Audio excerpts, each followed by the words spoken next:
Good morning, San Francisco!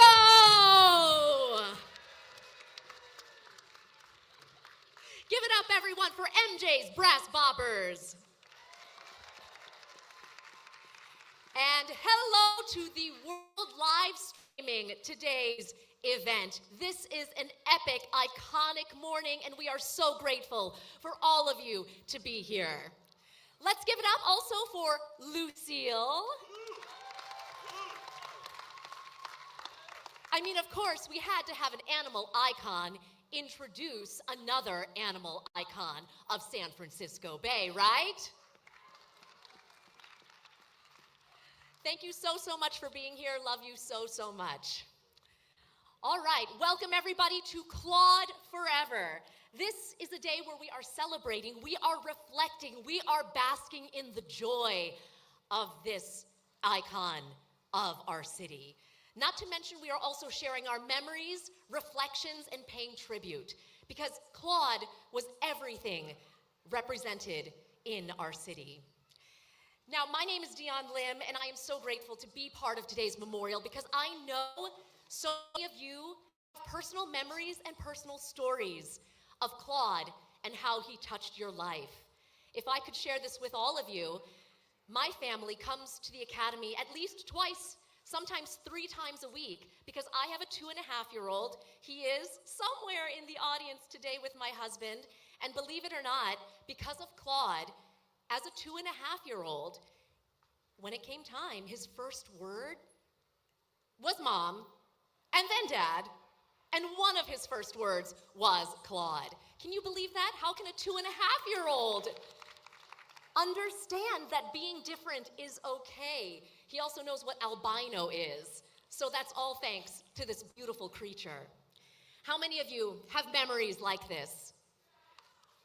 How many of you remember coming to the Academy as a child, bringing your own children, coming here on a field trip?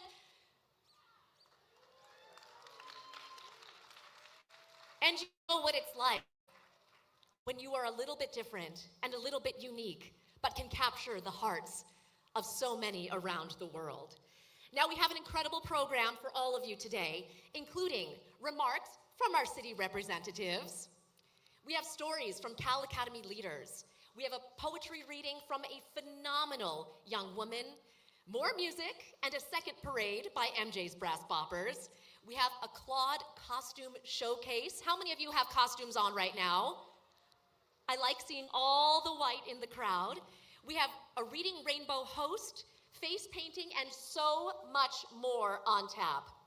But first, I would love to introduce all of you to the host of the PBS Kids Dinosaur Train and also Executive Director of the California Academy of Sciences. This person has had the pleasure of seeing and working with Claude every single day. Please give it up for maybe the best dressed guy on this stage, none other than Dr. Scott Samson.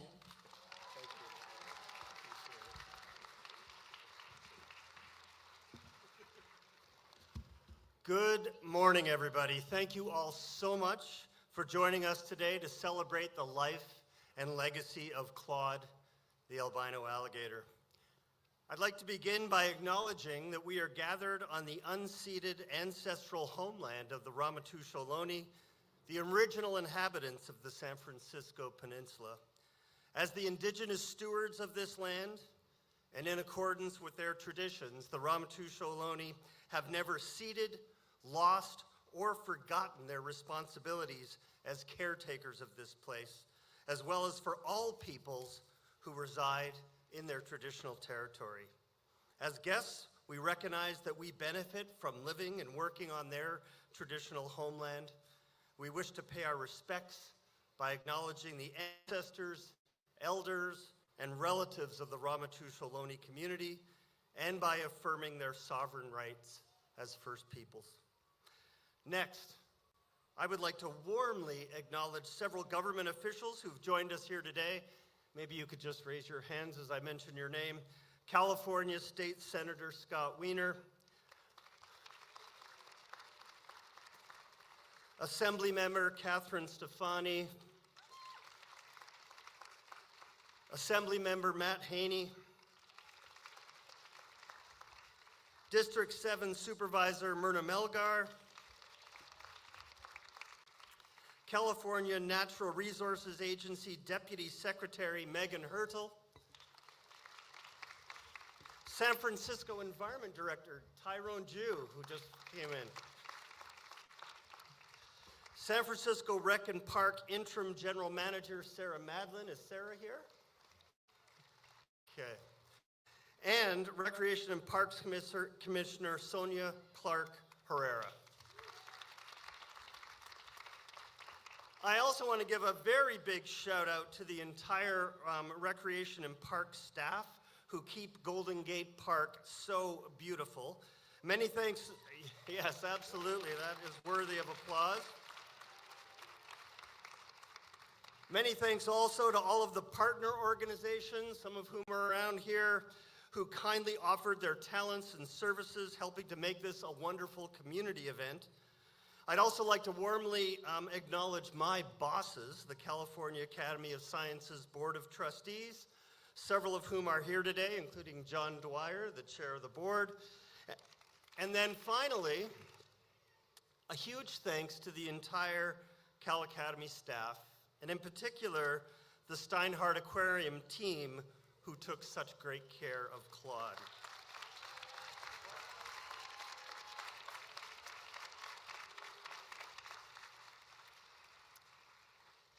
In total, more than 22 million visitors had the opportunity to be enchanted by Claude during his lengthy tenure at Cal Academy.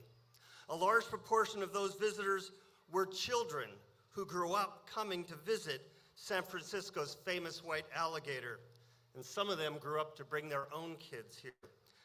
The past year, millions of additional folks around the world welcomed this astonishing reptile into their homes through the Claude Cam, launched with support of the AI company Anthropic.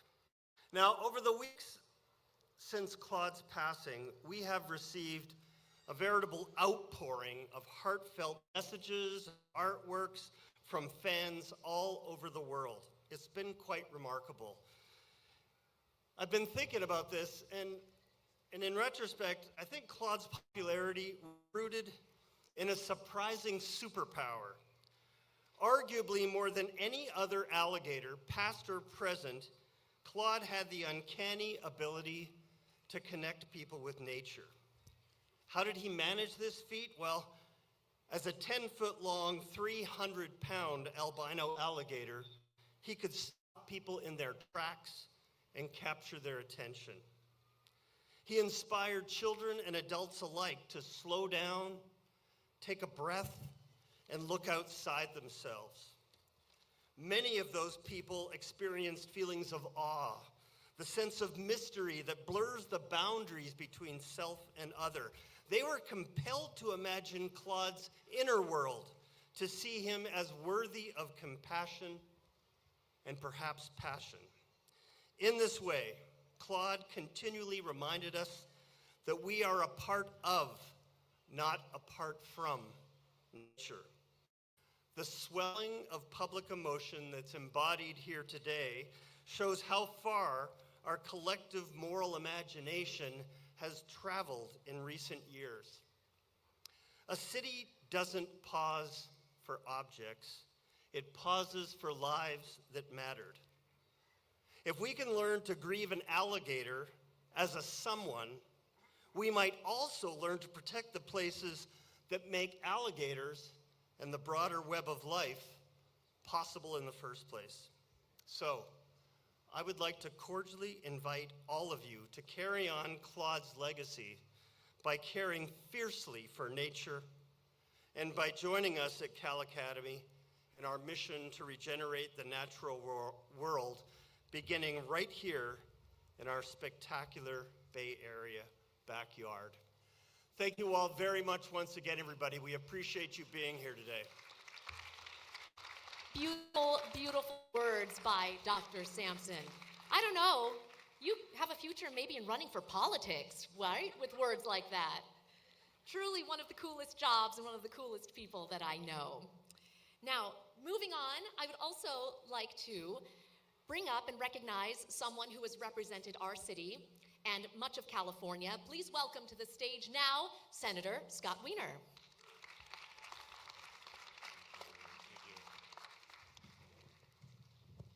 Thank you, Dion. Good morning, everyone. And Claude, rest in peace. When we think about what happened here, Claude's life and his passing, it really touched a nerve in San Francisco and beyond.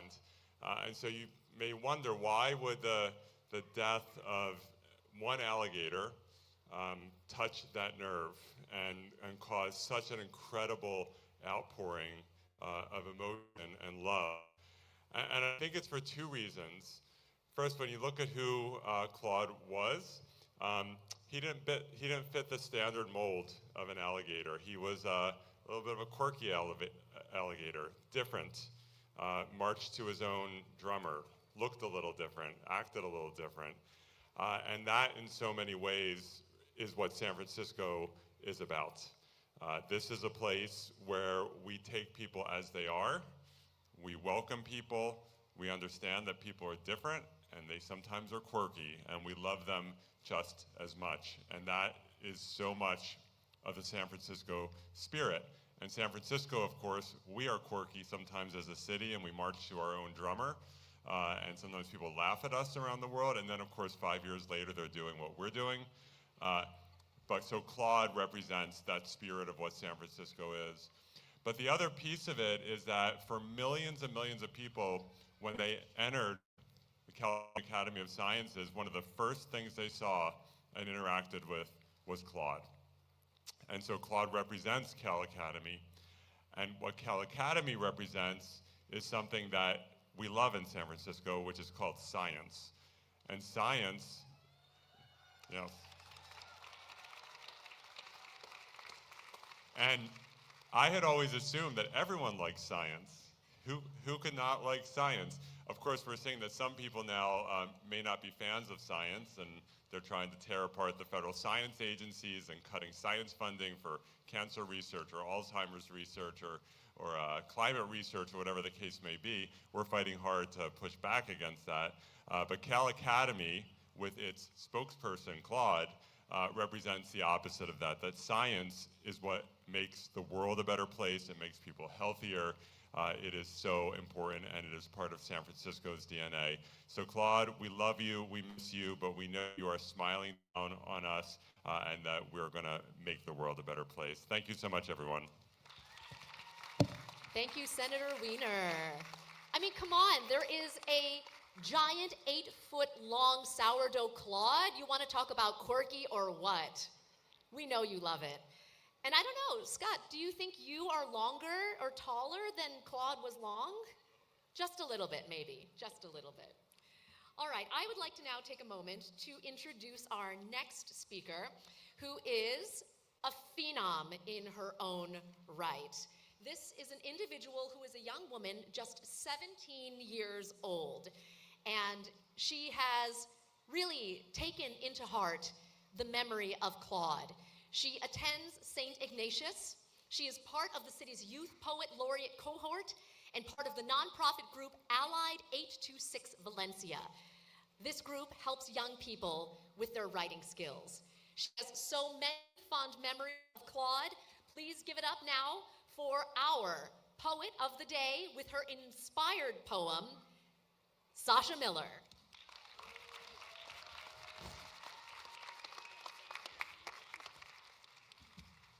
Thank you, Dion, for that lovely introduction.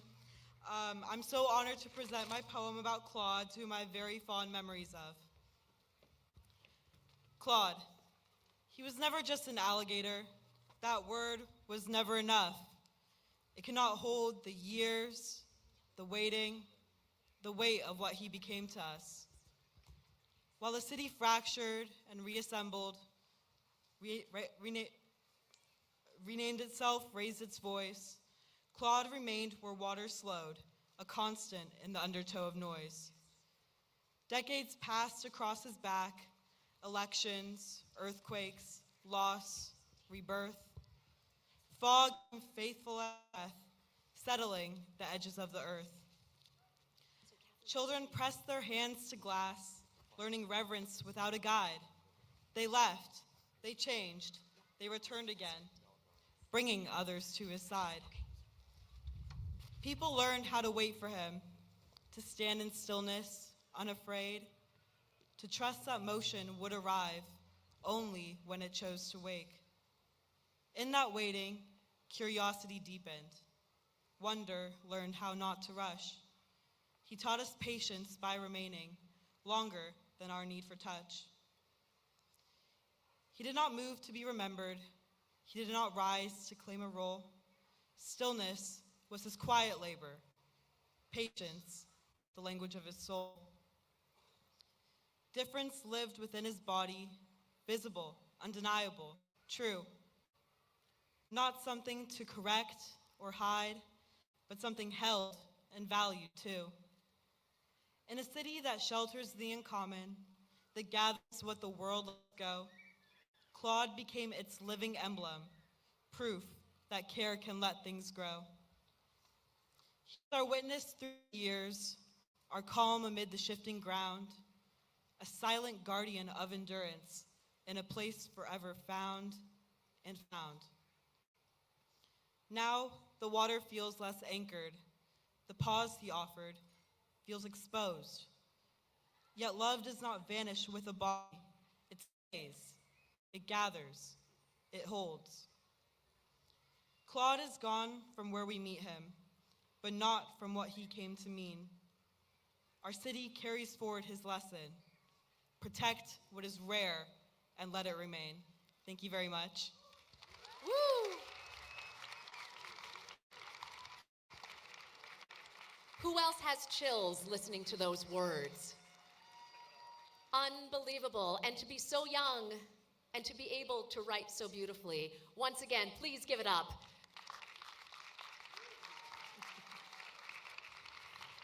Now I'd like to introduce to the stage someone who has been a constant in many events across California. None other than somebody who also is dressed up in her Claude colors today. Assembly member Catherine Stephanie.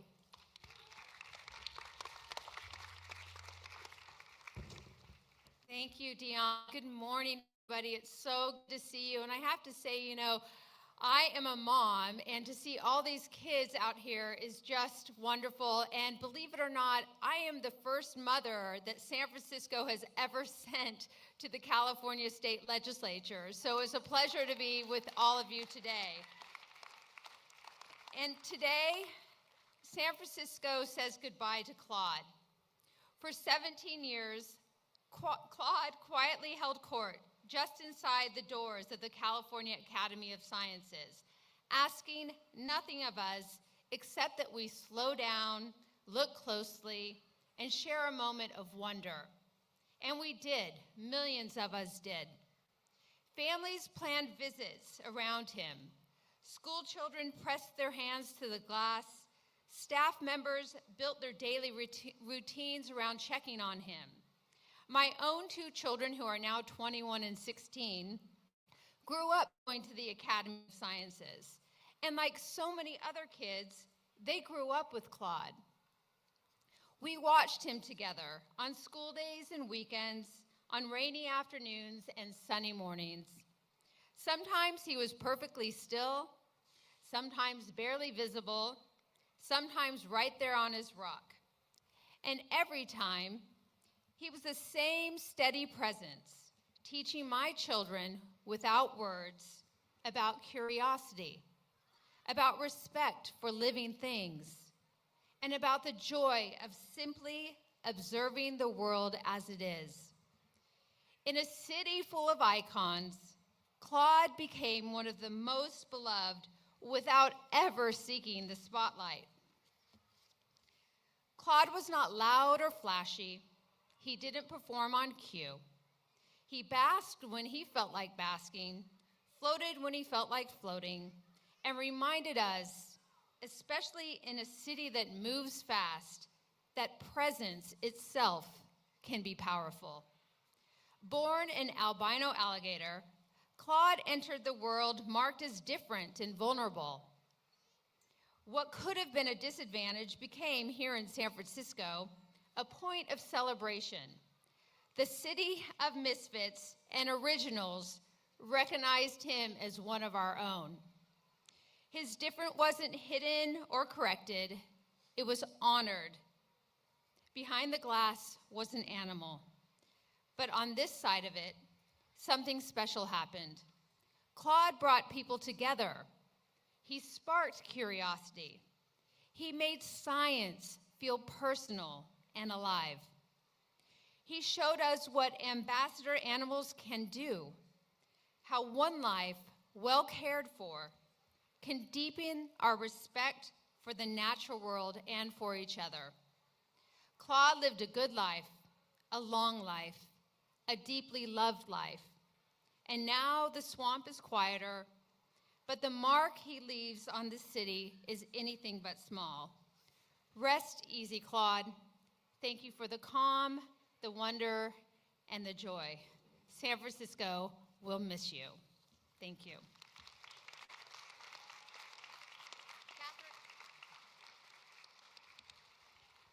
Catherine Stephanie, everyone, thank you for sharing your heartfelt stories and your memories. I know so many of you have those memories, and I've heard from many of you as we are getting ready for today. And so many of you didn't even knew Claude was real. Many of you would pass by and say, he's not moving. It's just funny hearing how everyone has been touched in so many different ways.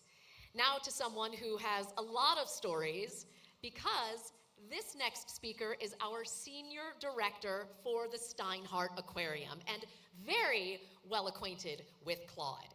In fact, he is the only person on this stage, I think, who has actually been inside Claude's swamp. I tried to go into Claude's swamp to shoot a video, and they shut me down real fast. So please, welcome everyone, Bart Shepard.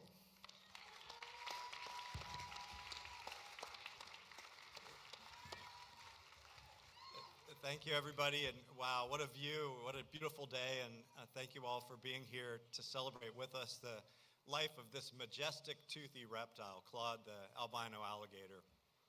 Now, for 17 years, Claude was a resident of the swamp, but he was not the first alligator in our swamp. When the Steinhardt Aquarium opened its doors in 1923, one of the centerpieces of the architecture was this alligator swamp, and when we rebuilt this building in 2008, we wanted to bring that back. We brought back the bronze seahorse railing, the historic tiles, and the alligators down below in the pit. And we did that because we knew that there were generations of people who grew up here coming and leaning over that seahorse railing and looking down and being inspired by the alligators. And we wanted to give that gift back and have those people be able to bring their grandchildren and see those same sort of animals and have that same experience some decades later. Now, I'll never forget the day that Claude arrived. It was August of 2008, and although the museum wasn't open yet, most of the staff had already moved into the building.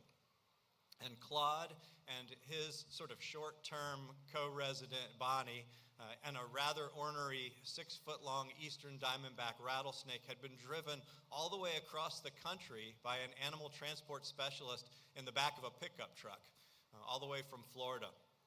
And the staff, the word had gotten out that the alligators were coming, and the staff were all waiting. On the bridges and the walkways behind the swamp, were lined up with dozens of people hoping to get a glimpse of this newest resident arriving at the California Academy of Sciences.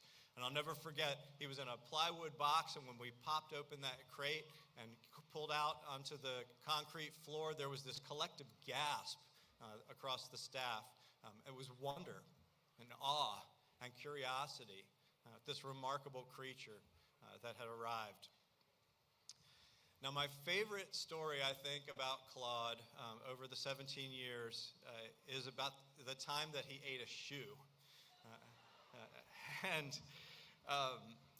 So our veterinarian, Dr. Freeland Dunker, came down to my office, knocked on the door to tell me this, that Claude had eaten a shoe. And I asked him, well, what kind of a shoe? And he said, we don't know. And so I said, why don't you go out onto the public floor and walk around and see if you can find somebody that only has one shoe and take their other shoe so we know what we're working against. He said, that's a good idea. And I think he enlisted some security guards, and they went around the museum, and they found this poor 12-year-old girl who was walking around with one shoe, and they told her we needed her other shoe. We took it, and we left her to continue her visit in her bare feet. Well, the shoe was sort of a ballet flat, and it had a pretty thick rubber sole on it. And so we were worried that Claude wouldn't be able to pass it through, that it might block up and get stuck in there and cause a problem. So we knew we had to deal with it, and we knew we had to deal with it pretty quickly. And as you can imagine, this is no small undertaking, right, to get a shoe out of an alligator. First we had to gather all the necessary equipment. We borrowed some special grabbers that were developed at Northwestern University to pull weather balloons out of dolphins and whales that had swallowed them. So we had those shipped in. We had to secure an anesthesiologist to come in and work with us. Then we had to coerce Claude into a crate, use a crane to lift him up out of the swamp, get him down into the basement to our medical facilities, get him under anesthesia. There were probably about 15 people maybe working on him, 3 vets, 3 or 4 people sitting on his back, people working the endoscope, people working the anesthesia, and the fire alarm goes off. And our veterinarian, Freeland Dunker, looks up and he says, nobody leaves. So I have to say in a public setting like this that if you're in a building and a fire alarm goes off, you absolutely should leave and follow every emergency procedure and the direction of the personnel that are set in place. But this was sort of extenuating circumstances, right? We had a several hundred-pound alligator under anesthesia. We had endoscope and grabbers inside him, and we were trying to get this shoe. And we had just moved into the academy, and there's a very sophisticated fire system in that building. We were still working out the kinks, right? We had regular sort of false alarms. So we had a pretty high degree of confidence that it was not a real fire. So most people stayed and worked on Claude to continue to try and get the shoe out. Several of us, myself included, went out onto the public floor and helped get the guests up and out the back of the building. And we got out to the back of the building, and we're waiting out there at the spot where we all congregate in an alarm. And I got a call on the radio, and it said, we got the shoe. And here's the shoe.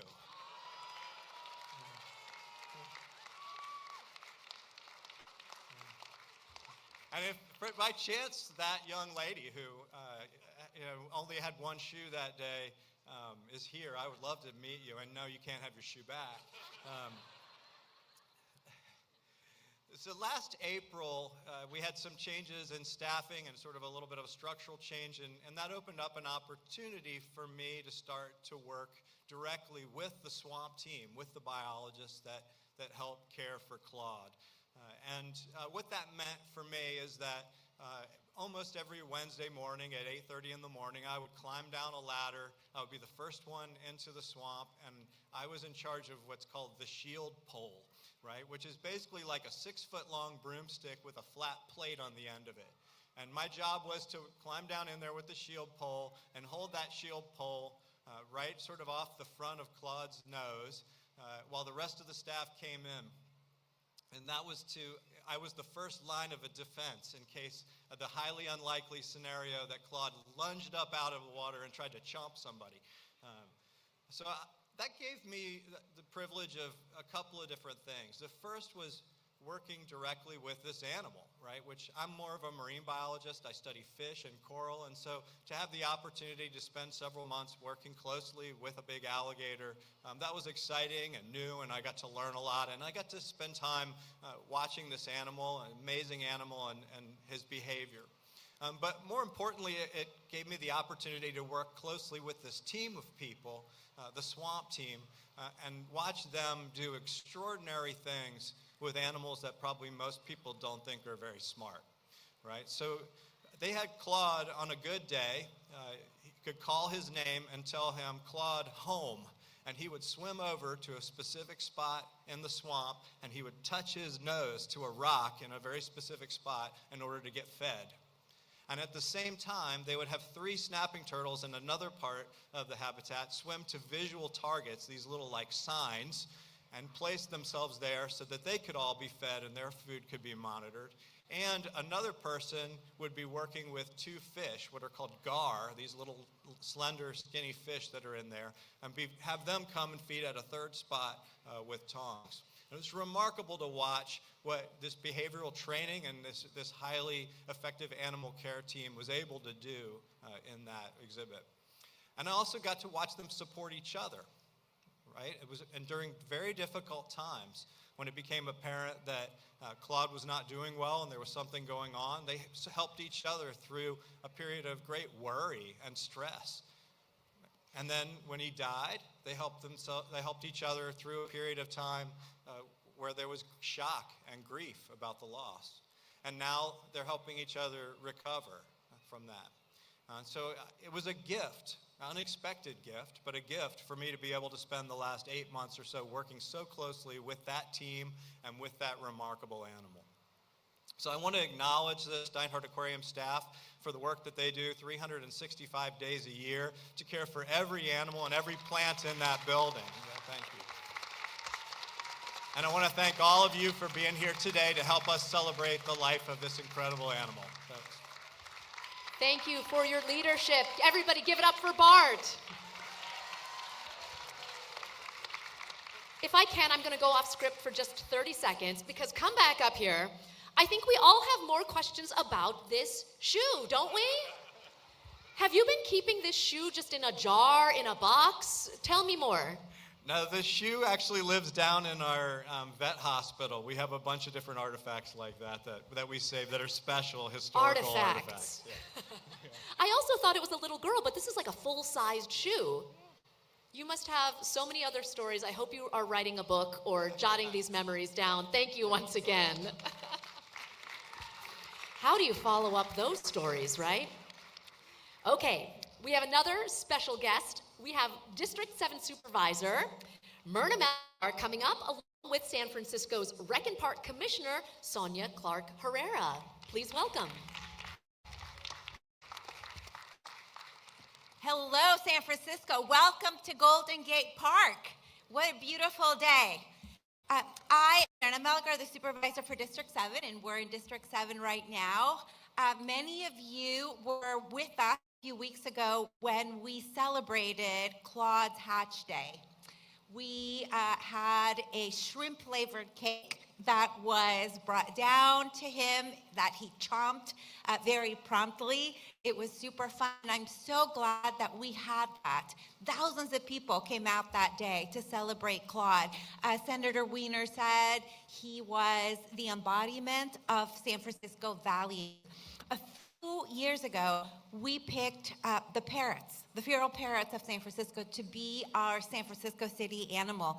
And what those two have in common, the parrot and Claude, is that they were hatched and born in different climates, but immigrated to San Francisco, and we adopted them and we took care of them, and they were ambassadors to the natural world and taught our children to embrace what's different, to take responsibility for those who need to be in a home that loves them, and to support them to thrive.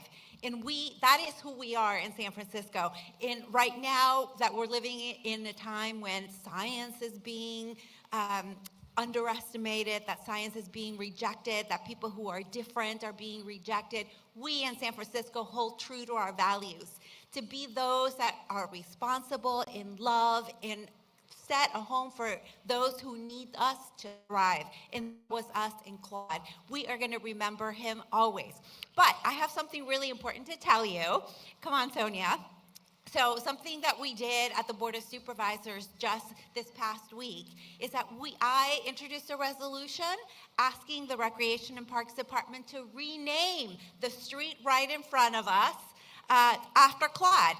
And the commission voted to approve it. So it will be renamed Claude the Alligator Way. Thank you, Sonia. Absolutely. And you want to say a few words? Yes, just quickly. Thank you very much. Good morning, everyone. Thank you for being here in Golden Gate Park to celebrate Claude, our most recognizable and absolutely adored and beloved reptile. I'm so honored to be here on behalf of the San Francisco Rec and Parks Commission, and so very grateful to our partners at Cal Academy for putting on this beautiful celebration of life. Claude's a park icon who, as we've all heard today, knew how to draw attention without doing very much. And yet, he did so much. His presence helped connect millions of visitors to wildlife, to conservation, and to the natural world in ways that felt both approachable and memorable. Our parks are places of discovery, learning, and connection to nature and to each other. Honoring Claude here reflects those values and the role Golden Gate Park plays in creating shared experiences for San Franciscans and visitors from around the world. Earlier this week, as Supervisor Melgar noted, the Recreation and Parks Commission approved the commemorative naming of Claude the Alligator Way. This stretch of park was chosen with strong public support because the Cal Academy is where so many people encountered Claude as part of their experience in Golden Gate Park. With this commemorative naming, Claude's legacy becomes part of the park's landscape and story. Thank you very much. Congratulations, Claude. And here we have the sign itself. Everybody give it up for the unveiling of Claude Way.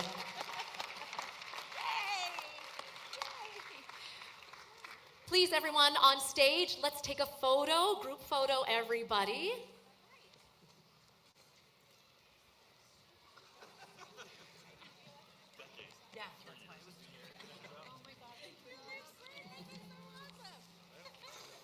All right, as everybody is taking this photo, I do want to remind everyone that we have a huge schedule of events. We have a Claude costume contest. We have so much going on, a story time. I'll let everyone come on up if you want to take a photo.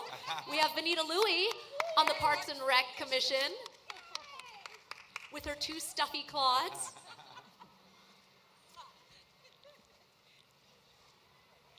We also have MJ's Brass Boppers coming up to lead the second line processional. That'll be coming up as well.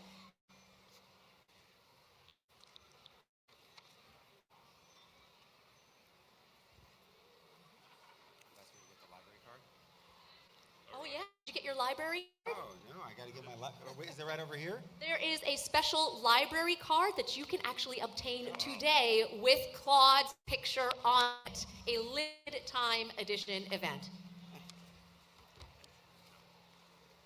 All right, I'll give everyone just another moment to get all of their photos. Don't be shy. You can come up right to the front of the band shell and get all of the images of Claude the Alligator Way. Thank you so much for making it happen, everybody.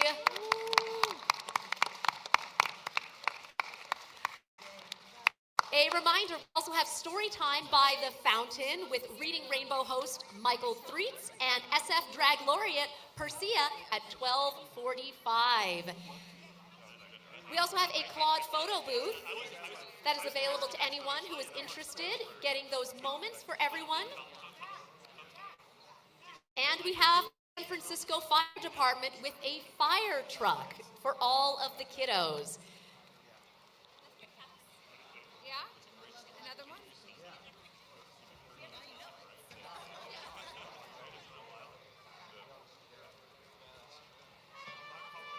Here we go, MJ's Brass Boppers. Give it up one more time, everybody.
Thank